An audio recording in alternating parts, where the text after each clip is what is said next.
Hello বন্ধুরা, কেমন আছো সবাই? আশা করি অনেক অনেক ভালো আছো। আজ আমি তোমাদের সাথে যে গল্প বলবো তা শুনলে তোমাদের পাইপ দিয়ে জল বের হয়ে যাবে। তাহলে আর দেরি না করে কানে হেডফোন পরে বসে পড়ো গল্পটি শোনার জন্য। আমার মাসি দেখতে খুব সুন্দরী ছিলেন। আমার মাসির বর তাকে তালাক দিয়ে দিল। মাসি তখন বিধবার মতো হয়ে গেলেন। মাসি তখন কলকাতায় আমার বাসাতেই থাকত। আমি মাসির রূপ দেখে কিছুতেই সহ্য করতে পারতাম না, আর তাই একদিন রাতে মাসিকে জোর করে। বাকিটা গল্পতেই বলা যাক। আমার বয়স তখন 14 বা 15 হবে। এমনি কলকাতাতে এখনকার মতো ভালো যাতায়াত ছিল না। সকাল আর দুপুর মিলিয়ে মোট 2টিই বাস ছিল সারাদিনে। খুব দুষ্ট ছিলাম বলেই দাদা বোর্ডিং এ ভর্তি করে দেন। দাদা তখন বিএস এর লেফটেন্যান্ট। বোর্ডিং এর ছুটিতে পালা করে আমাদের ছোট মাসির বাড়িতে ছুটি কাটাতে যেতে হতো। মা সরকারি চাকরি করতেন, তাই সময় সুযোগ হতো না দেখেই হৃদিকাদির সাথেই আমাদের পাঠিয়ে দিতেন। পাহাড়ে ঘেরা জায়গাটা আমাদের খুব ভালো লাগত। রীতা মেসোর ছোট বোন, আমাদের থেকে বিশেষ বড় ছিল না, বছর 5 হবে। দেখতে যেমন মিষ্টি, গান তেমন গাইতে পারত। আনন্দে কেটে যেত আমাদের কৈশোর। মাসির নাম খুব আধুনিক ছিল। মার থেকে ছোট মাসি 10 বছরের ছোট ছিলেন। হৃদিকা নাম হলেও সবাই মাসিকে হৃদা করেই ডাক। অনেক স্নেহ করতেন আমাদের, আর চূড়ান্ত রান্না ছিল হাতের। তাই আসলে ওনার হাতের মোরব্বা, কই মাছের কালিয়া, আনারসের চাটনি খেয়ে মন ভরে যেত।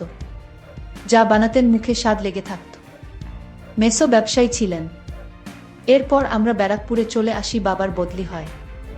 ছোটবেলার সোনালি দিনগুলো চোখে ভাসে। হৃদা করেই ডাকতাম।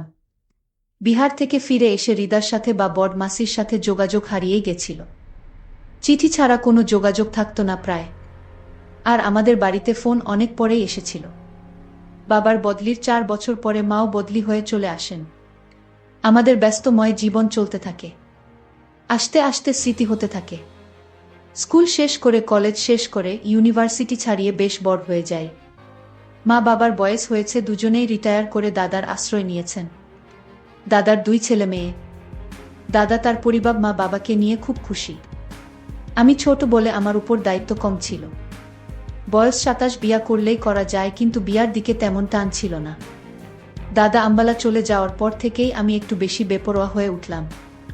ভালো ব্যাংকে উঁচু পোস্টে চাকরি করার সুবাদে পয়সার অভাব হতো না। বছরে 1-2 বার করে মা বাবা এসে থাকলেও দাদার বাচ্চাদের প্রতি তাদের টান থাকার কারণে আম্বালা ফিরে যেতেন। মা চাইতেন আমরা সবাই একসাথে থাকি, কিন্তু তা সম্ভব হতো না। মোবাইল বা ফোনের দৌলতে এখন কোনো দূরত্ব দূর ছিল না। রূপালীকে কি আমার ভালো লাগত, কিন্তু জীবনসঙ্গী হিসাবে ওকে ভাবিনি। মাঝে মাঝেই আমার ফ্ল্যাটে চলে আসতো রবিবারে, করেই আমার সময় কেটে যেত। রূপালীকে সেরকমই মেয়ে ছিল। ইংরেজি স্কুলে পড়ার দৌলতে সব কিছুই রপ্ত করে নিয়েছিল অল্প বয়সে। রূপালীকে আমাকে বিয়া করবে বা আমাকে ভালোবাসে এমন সম্পর্ক আমার আর ওর ছিল না। আর অফিসে আমার সাবঅর্ডিনেট। কিছুদিন পর জানতে পারলাম দাদা দিল্লিতেই থাকবে আর সেখানে বাড়ি কিনছে। দাদার 2 ছেলে মেয়েকে সামলে বাড়ি কিনতে অনেক টাকার দরকার পড়ল। মা বাবা তাদের জমানো টাকা ঢেলে দিলেন দাদার বাড়ির পিছনে। পেল্লাই একখানা বাড়ি কিনে দাদা দিল্লিবাসী হয়ে গেলেন। আগে মতো শাসন না করলেও সপ্তাহে 1 বার ফোনে লেকচার শুনতে হতো। তারাও আমার বিয়ার জন্য উঠে পড়ে লাগলেন। আমার ব্যারাকপুরের ফ্ল্যাটে আমার সাজানো গোছানো সাম্রাজ্যে ঘন কুয়াশা ঢেকে গেল। যখন ঘর জামাই আসলো, ব্যক্তিগত শত্রুতার জেরে মেসোর বন্ধুরা তাকে ঠকিয়ে পথে বসিয়ে দিয়েছেন। সব থেকে আশ্চর্যের বিষয়, মেসো এই সব কথা বাড়িতে জানানোর ইচ্ছা পর্যন্ত করেননি। হৃদাদির বিয়া হয়েছে বিহারেই, কিন্তু তার শ্বশুর বাড়ির লোকেরা বিশেষ ভালো ছিলেন না। তাই তারা মেসমশাইকে সাহায্য করতে অস্বীকার করে মেসোর অমন সুন্দর বাড়িখানা বিক্রি করেও ধার শোধ করা যায়নি।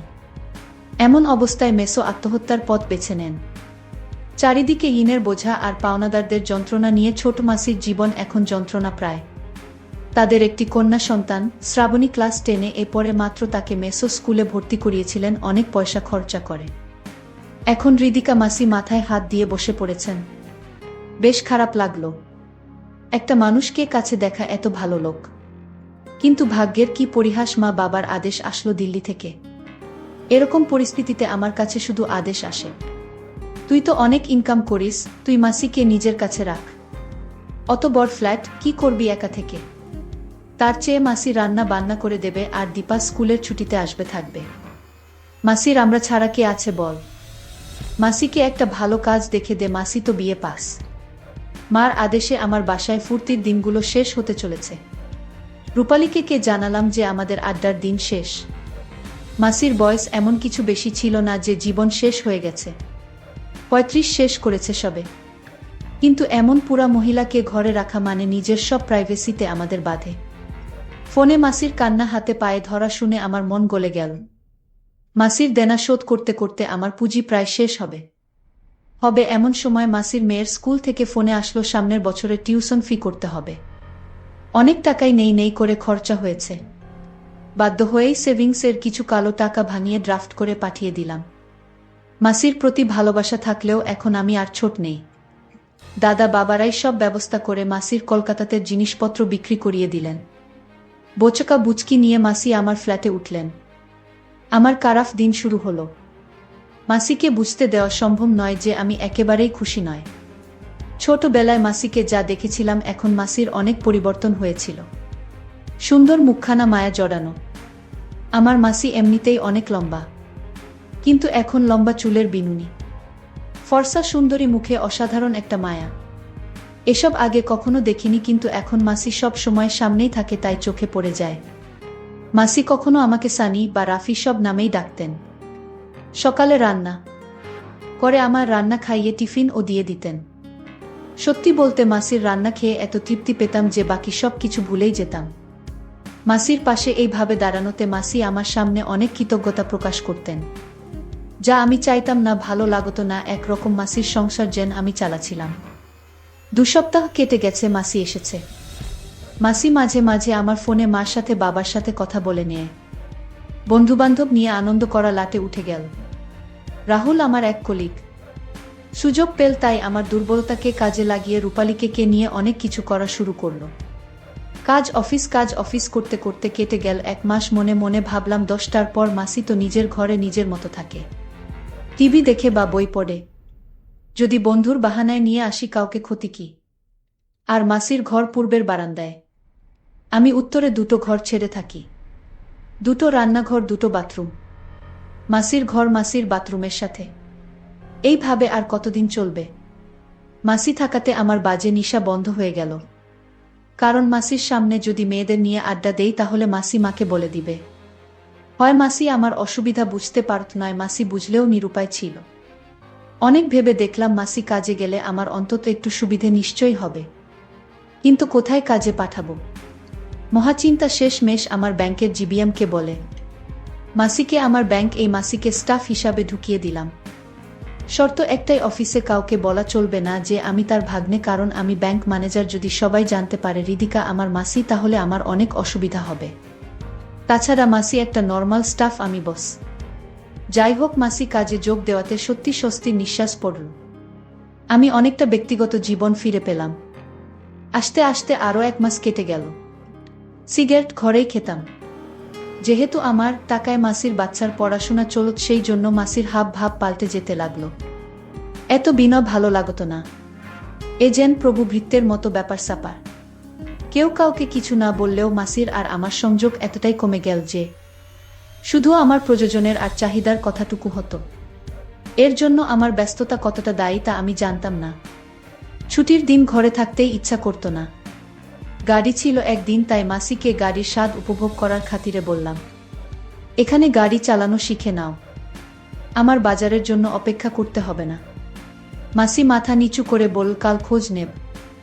আমি বিরক্ত হয়ে বললাম, আরে খোঁজ নিতে হবে কেন? বিশুদা রয়েছে তো, সব শিখিয়ে পড়িয়ে দেবে। মাসি চুপ করে নিজের ঘরে চলে গেল। বিশুদাই আমার ড্রাইভার। সেদিন সোমবার রাতে ঘরেই বিরক্ত হয়ে পার্টি ডাকলাম। আমার বিশেষ বন্ধু অন্তু, অরুণ তার সহপাঠীদের সাথে, ঋতিকা আর নীল। ঋতিকা তেমন একটা ভালো মেয়ে না, ওকে পছন্দ না হলেও অরুণ আমার ভালো বন্ধু, মানা করতে পারলাম না। নীল 1 মাস আমাদের ব্রাঞ্চে এসেছে। দারুণ সুন্দরী, কিন্তু কারো সাথে বেশি কথা বলতে চায় না সহজে। আমার বসার ঘরে সবাই বসে হাসি ঠাট্টা করছে। নীল আমার ডাকতেই এসেছে, না হলে ও সহজে কোনো পার্টিতে যায় না। আমরা কি করতে যাচ্ছি তা মাসি লুকিয়ে থেকে দেখতে লাগলো। মাসি বাড়িতে শাড়ি পরেই থাকেন। আর শাড়ি পরলে মাসিকে আরো সুন্দর দেখায়। মাসিকে দেখে অরুণ চমকে উঠল। ওদের ভুল ভাঙিয়ে দিয়ে সংক্ষেপে সব বলতে হলো। মাসিকে অরুণ বলল, মাসি আজ আমাদের সাথে থাকুন। মাসি মৃদু হেসে ঘর থেকে বেরিয়ে গেলেন। আমি বললাম, বাহ, তাহলে তো ভালোই হয়। তোমার বিরক্ত লাগলে তুমি তোমার ঘরে চলে যেতে পারো। মাসি বলল, না, আমার অসুবিধা নেই, তোমাদের যা ইচ্ছে কর। রাতে কি রান্না করব কিছু? আমার মনে মনে আনন্দ হলো। এই তোমার কি রাতে কেউ কিছু খাবে? আমার মাসি কিন্তু চরম রান্না করতে পারে। ঋতিকা আর অরুণ বাড়ি চলে যাবে। অরুণ অনেক জোর খাটানোর পর ও খেতে সম্মতি জানালো না। নীল বলল, যা খুশি চলবে। মাসি, আমার আর নীলর জন্য রান্না করো চিকেন আচারি আর পরোটা, আর রায়তা, চা কফি তাড়াতাড়ি দিয়ে যাও। মাসি সম্মতি জানানোর মতো ঘাড় নেড়ে রান্নাঘরে চলে গেল। আমরা গান ছেড়ে নাচতে শুরু করলাম। আমার খাওয়া হয়নি বললেও ভুল হবে, অরুণ আর ঋতিকা যাবার জন্য বায়না শুরু করে দিল। কফির প্রশংসা কে কি করেছিল সত্যি বলতে আমার মনে নেই।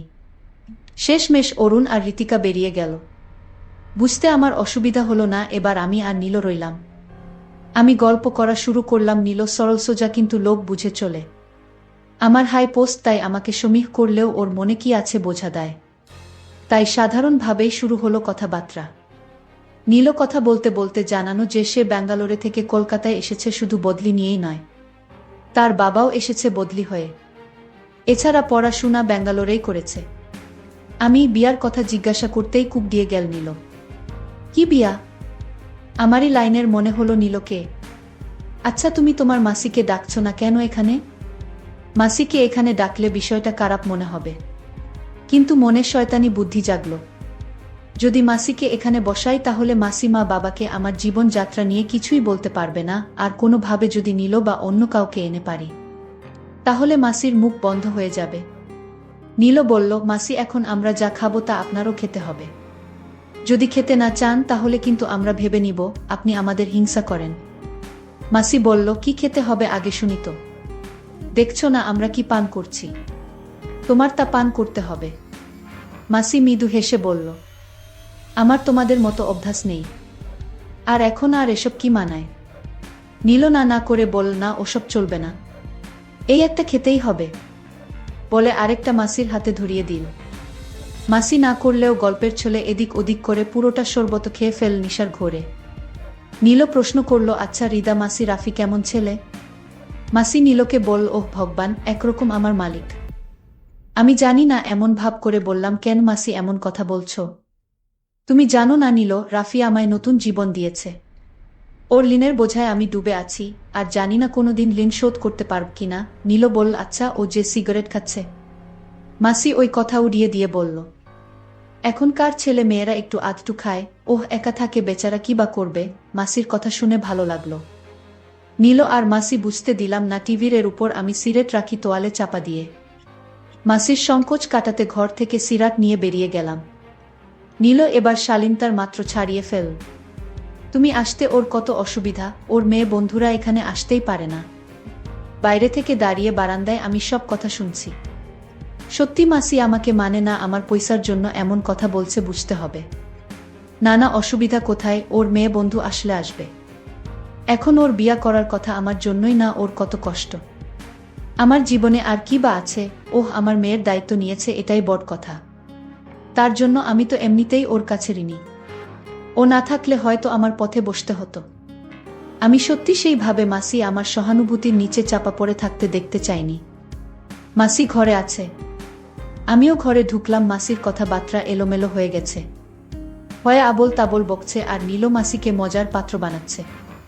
মাসিকে দেখতে আজ অনেক সুন্দর দেখাচ্ছে। মাসিকে ছোটবেলায় দেখেছিলাম সুশ্রী মায়াময় মুখ। আমি ভাবলাম মাসিকে আমার যে করে হোক আমার কথায় রাজি করাতে হবে। আমি মাসিকে বললাম, ছোটবেলা থেকে তুমি আমার সব কথা রেখে আসছো। আমি তোমায় এখন একটা কথা বলতে চাই, আর সেই কথাটা আমার মাকে বলা যাবে না। আমি মাসিকে বললাম, মাসি, আমি তোমার কাছে একটা জিনিস চাই।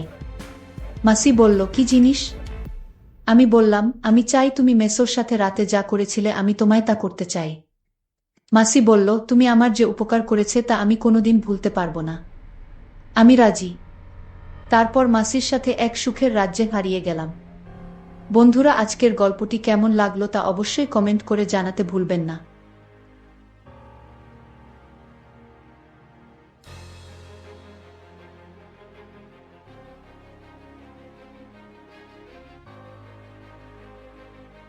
বন্ধুরা, আজকের গল্পটি এখানেই শেষ করলাম। দেখা হবে আগামী নতুন গল্পে। আর বন্ধুরা, তোমরা সবাই আমার চ্যানেলটিকে সাবস্ক্রাইব করে পাশে থাকো।